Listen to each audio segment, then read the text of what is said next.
Bienvenue dans le canton de Bouxwiller, un territoire trait d'union qui s'étend des marges de Strasbourg jusqu'aux Vosges du Nord. À la fois rural et périurbain, c'est une circonscription tout en contraste qui compte près de 60 communes. Comme pour tout territoire rural et étendu, la question de la proximité des services publics se pose aux habitants afin que tous puissent avoir un égal accès aux différents services municipaux, départementaux ou d'État. Des maisons de service ont vu le jour, comme ici, le Trèfle, à Truchtersheim. Donc cette maison des services regroupe aujourd'hui un service du conseil départemental, un service de la chambre d'agriculture, le siège de la communauté de communes Korsberg-Ackerland et la mairie de Truchtersheim. Ici, c'est le centre, ce qu'on peut appeler le centre médico-social de la communauté de communes. Donc, il y a aussi l'assistante sociale. Et puis, il y a différents services qui viennent ponctuellement. Il y a des bureaux de libre qui sont mis à disposition de l'ensemble des services, mais aussi autres que les services du conseil départemental.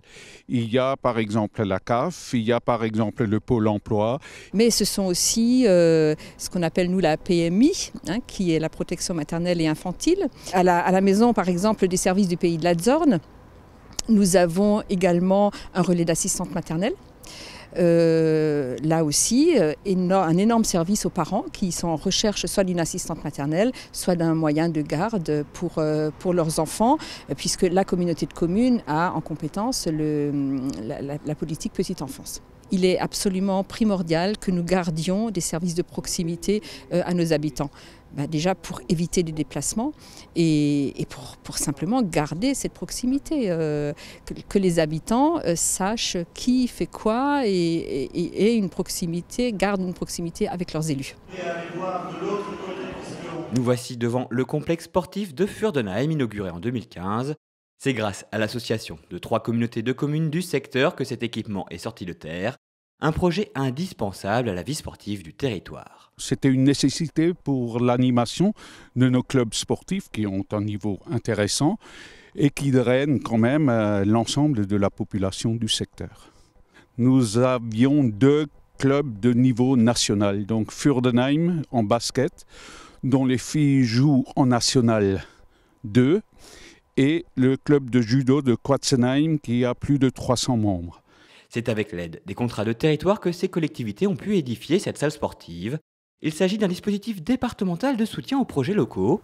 La commune voisine de Truchtersheim en a elle aussi bénéficié pour la rénovation du musée du Korsberg ainsi que la construction du centre culturel.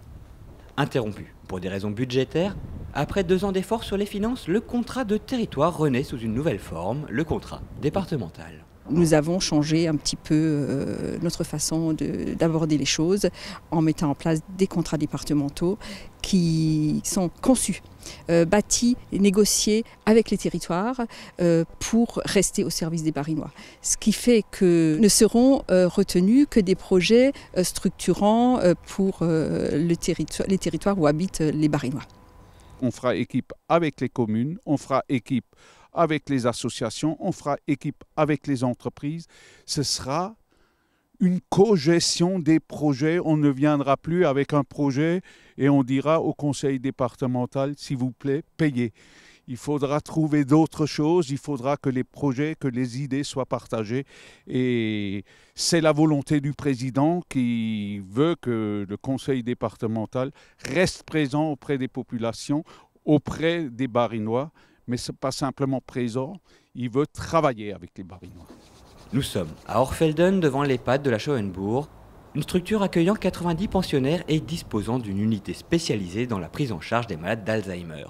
Depuis plusieurs années, les 4 maisons de retraite du canton n'accueillent quasiment plus que des patients en perte d'autonomie. Pour faire face aux défis du vieillissement de la population, le département ouvre d'autres pistes de réflexion. Sur notre territoire, il y a deux communautés de communes, celle du pays de la Zorn et celle du pays de Hanau, la Petite Pierre, qui nous ont demandé un soutien ingénierie pour faire des enquêtes sur cette problématique donc, du vieillissement de la population. Et les enquêtes ont clairement montré que les personnes âgées souhaitent rester à domicile le plus longtemps possible. Du coup, il s'agit d'adapter les logements. Voilà. Et c'est là qu'on rejoint une autre compétence du conseil départemental, c'est l'amélioration de l'habitat. Donc des solutions sont en train d'être étudiées. Il y a plein de formules, des résidences seniors et différentes autres solutions qui sont en train d'être travaillées par une commission spécifique au conseil départemental. Autre secteur clé de l'action départementale, les routes.